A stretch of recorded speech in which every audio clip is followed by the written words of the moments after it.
Hello everyone, very warm welcome to all of you to Unacademy, that is India's largest online education portal पे आप सभी लोगों का बहुत बहुत स्वागत है। मेरा नाम है प्रवीण मिश्रा और हम चल रहे हैं हमारे आज के हॉट टॉपिक की तरफ।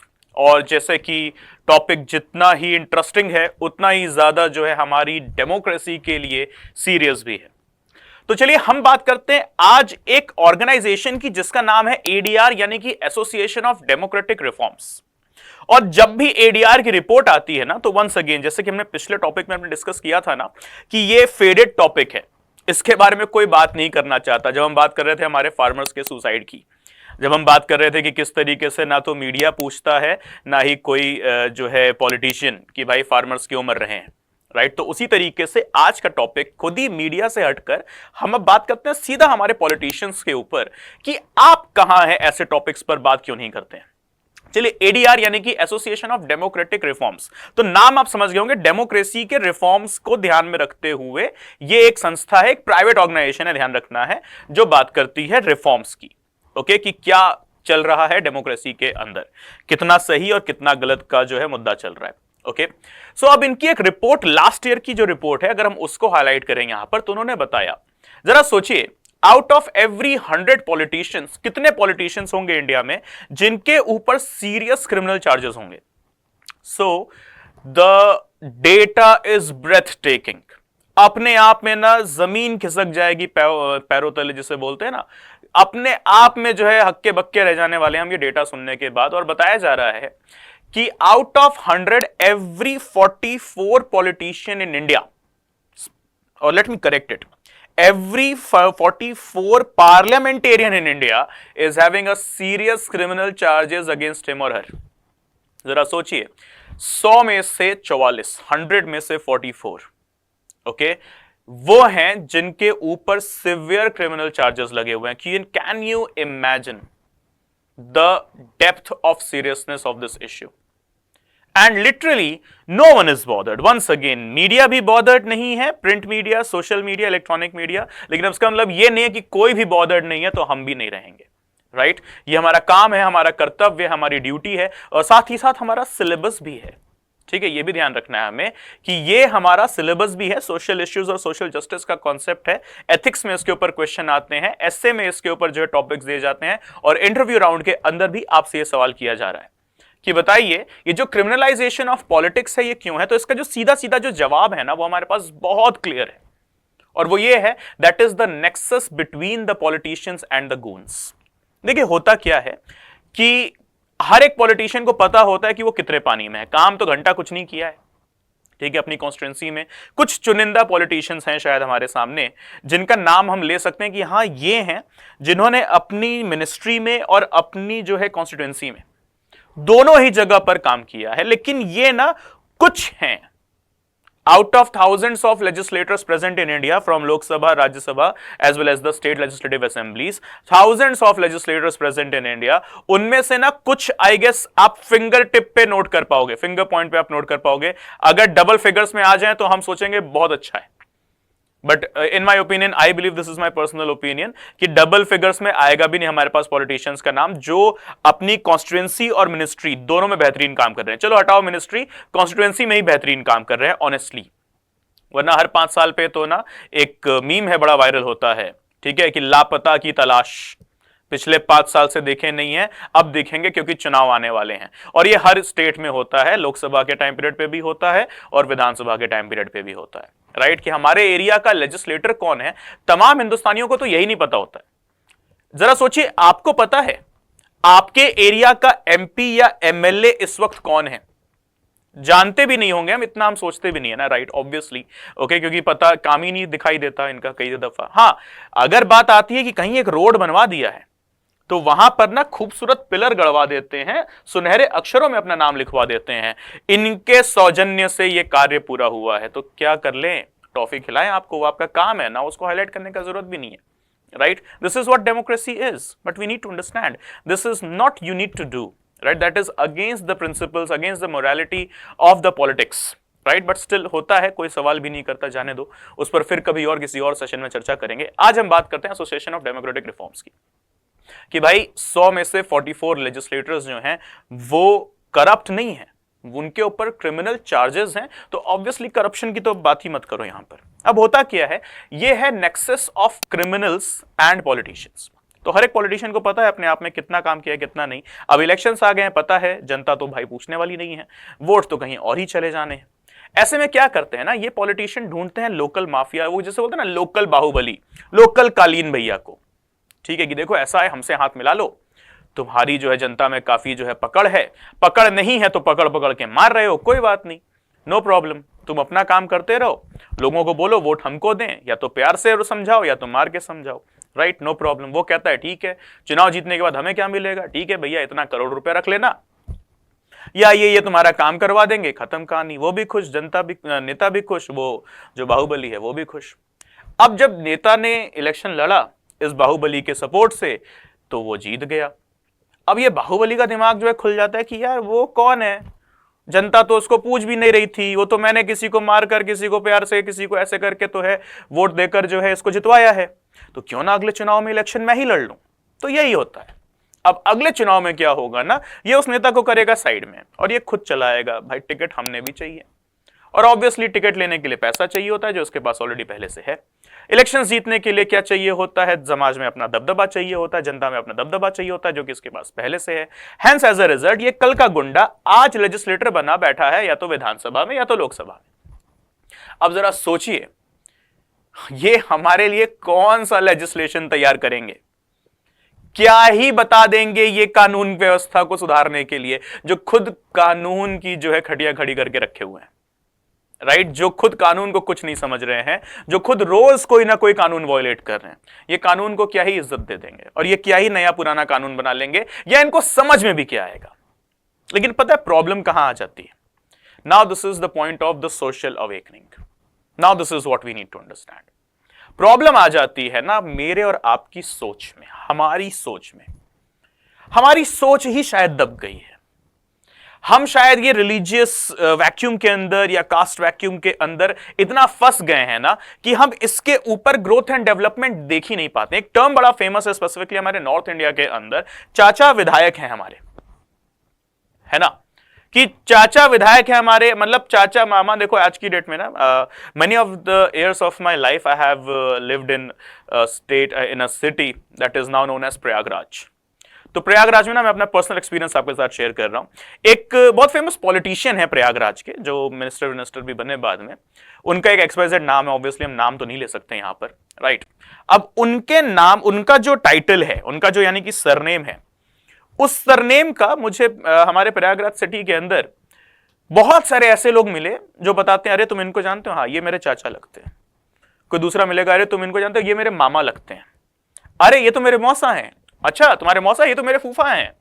ओके, मेरे भैया हैं, मेरे ये हैं, मेरे वो हैं, इनके नाम पर, ठीक है, क्योंकि ना हमारा सरनेम जो है वो सेम हो जाता है। तो अब हम अगले इलेक्शंस में ना हम ये नहीं देखते हैं कि पिछले 5 सालों में हमारे लेजिस्लेटर ने हमारी सिटी में क्या किया, नहीं, सरनेम कॉमन है, हमारी कास्ट का है, हमारे रिलीजन का है, हमारी बिरादरी का है, या मे बी हमारे रेस का है, तो चलो इसको वोट दे देते हैं।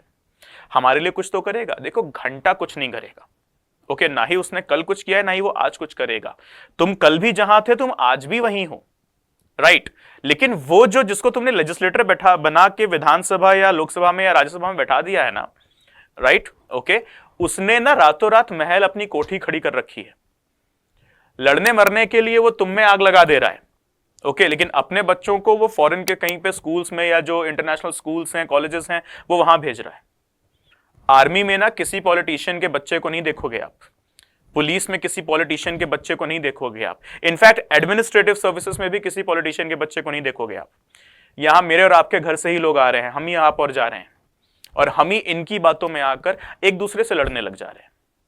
तो ये जो एक कास्टिस्ट और एक रेशियल और एक जो रिलीजियस एक्सट्रीमिज्म और एक डिस्क्रिमिनेशन हमने आपस में बना लिया है ना, इसका फायदा उठा लेते हैं वो गुंडे, the so called goons, the so called bahubali, जिनको कानून का कोई डर नहीं है। इनफैक्ट कानून की धज्जियां उड़ा रखी है इन लोगों ने, राइट। और ये बैठ जाते हैं लेजिस्लेशन के अंदर, लेजिस्लेटिव विंग के अंदर। जरा सोचिए, डेमोक्रेसी की 4 विंग्स में से 2 तो मतलब अपने आप में कटघरे में आ गई है, सवालों के दायरे में आ गई है। एक हमारी मीडिया, दूसरी हमारी लेजिस्लेचर खुद, जहां पर हम देख रहे हैं कि out of 144, that is 44% and above, and this is the on record data given by the association of democratic reforms in India.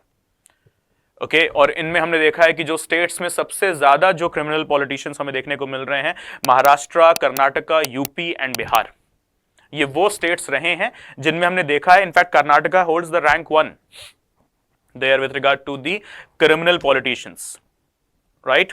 सो अब ऐसे में देखना पड़ता है ना कि यार ऐसा क्यों हो रहा है, तो हो क्यों रहा है, बस यही समझ लीजिए।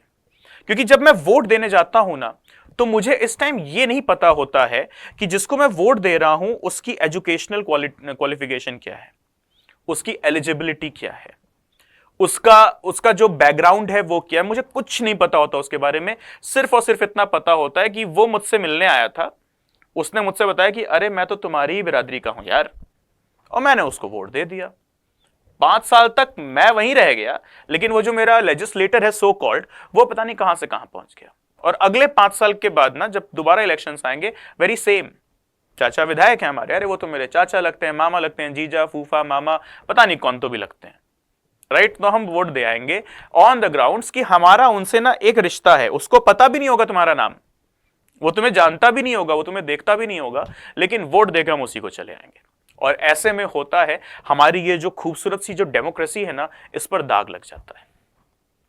जो हमारा फ्रैटर्निटी और हार्मनी का जो कॉन्सेप्ट है, जो हमारे प्रियम्बल के अंदर साफ शब्दों में लिखा गया है, जो कि हमारे कॉन्स्टिट्यूएंट असेंबली का जो है बेस हुआ करता था, जो हमारे जो फ्रीडम फाइटर्स रहे हैं, जो हमारे फ्रीडम स्ट्रगलर्स रहे हैं, from Lala Lajpat Rai, Bipin Chandrapal, Bal Gangadhar Tilak, from Gandhi ji to Nehru ji, from Sardar Vallabh Bhai Patel to Bhagat Singh, Sukhdev, Rajguru, Chandrashekhar Azad, Sachin Sanyal, Bismillah Prasad, okay, अगर हम इनकी बात करें, ओके, सॉरी, राम प्रसाद बिस्मिल की बात करें, राइट। तो ये सब कौन रहे हैं, बटुकेश्वर दत्त की हम बात करें, किसी की भी हम बात करें, तो ये सब हमारे फ्रीडम फाइटर्स रहे हैं, जिन्होंने अपनी जान भी गंवाई है सिर्फ इसलिए ताकि हम आजाद हवा में सांस ले सकें। और आज की डेट में हमारा जो आजाद हिंदुस्तान है, इस आजाद हिंदुस्तान का जो लेजिस्लेटिव विंग है, इसमें हम देख रहे हैं कि 44% का एक आंकड़ा आ चुका है जो क्रिमिनल से भरा हुआ है। And this is the alarm, this is not a false alarm, this is an alarm. Okay, a red alert it is for us, for you, for me, for both of us, for all of us, for every one of us, okay, to every individual, every Indian citizen, to now go for it, call for it. Okay, now this brings us to discuss about a particular concept that is known as right to recall, right to life, right to education, right to fundamental freedoms, right against discrimination, right to equality, blah, blah, blah. We have a number of them, right? But we need one more, and that's known as right to recall. What's this right to recall? अगर मैंने किसी legislator को vote दिया है और अगर मैं उसके काम से खुश नहीं हूं, तो राइट टू रिकॉल के जरिए मैं वोट कर सकता हूं फिर से कि भाई तू उतर जा, अभी हो गया तेरा, अभी बस, अगला इलेक्शन जब होगा ना फिर देखियो, अभी किसी और को मौका दे देते हैं। जैसे प्राइवेट कंपनीज में या गवर्नमेंट ऑफिसेज में भी होता है ना, आप अपना काम नहीं कर रहे हैं as an employee, as a bureaucrat, okay, as an administrator, as a police officer, किसी प्राइवेट कंपनी में as an MD, CEO, as an employee, clerk, engineer, etcetera whatever. So आपका एक एचआर डिपार्टमेंट होता है ना, और वो एचआर डिपार्टमेंट आपकी हरकतें देख रहा होता है ना कि भाई पंक्चुअल है कि नहीं, डिसिप्लिन्ड है कि नहीं, हार्ड वर्किंग है कि नहीं, जो काम दिया जा रहा है वो ठीक से कर रहा है कि नहीं, क्या इसके अंदर वो कैपेबिलिटी है कि नहीं, अगर है तो भाई कंटिन्यू करते हैं, नहीं है तो फिर उसको बोल देते हैं भाई अगले दिन से मत आना, या चलो महीने भर का नोटिस ले लो, अब अगले महीने से मत आना, राइट। तो ये रखा जाता है ना हर कंपनी में, और क्यों ना रखा जाए भाई, प्रोडक्टिविटी मेंटेन करनी है, अगर मुझे क्वालिटी मेंटेन करनी है तो मुझे क्वालिटी स्टाफ भी चाहिए। तो ये चीज हमारी डेमोक्रेसी में क्यों नहीं हो पा रहा है, और डेमोक्रेसी के एचआर तो हम है ना, यानी कि आम जनता, सिटीजन्स, नागरिक, यही हैं जो एचआर हैं डेमोक्रेसी के। लेकिन इस डेमोक्रेसी के एचआर के पास कोई ऐसा राइट नहीं है, that is known as right to recall, कि अगर आपका लेजिस्लेटर ठीक से काम नहीं कर रहा है या देख रहे हैं कि जबरदस्ती की हरकतें कर रहा है, तो उसको वापस बुला सकें कि भाई बस कर, हो गया, ठीक, दूसरे को दे दे, ठीक है, वो काम कर लेगा। ये नहीं है। सो राइट टू रिकॉल जरूरी है या नहीं, प्लीज मुझे अपनी ओपिनियन कमेंट बॉक्स में जरूर बताइएगा। और क्या लगा आपको इस सेशन को सुनकर, क्या लगा आपको इस सेशन के जो है देखने के बाद, क्या आपका ओपिनियन है, प्लीज वो भी कमेंट बॉक्स में जरूर रखें। ओके, सो हमारी तरफ से ये पूरा एक इनिशिएटिव है, ओके, कि आप तक सच पहुंचाया जाए, आप तक वो चीजें पहुंचाई जाएं जो ये समाज के लिए तो जरूरी है ही है, साथ ही साथ आपके सिलेबस के लिए भी जरूरी है। तो दोनों ही चीजों को हम एक साथ लेकर चल रहे हैं, बिकॉज हम सिर्फ और सिर्फ आपको एज एन एस्पिरेंट नहीं देख रहे हैं, हम देख रहे हैं कि कल बहुत जल्दी आप जो है गद्दी पर बैठेंगे आईएएस, आईपीएस, आईएफएस या आईआरएस नाम की, और वहां पर आपको समाज सुधार का काम करना है, सोशल इश्यूज को देखना है, सोशल जस्टिस को बरकरार रखना है, the nuisance of the society उसको एलिमिनेट भी करना है।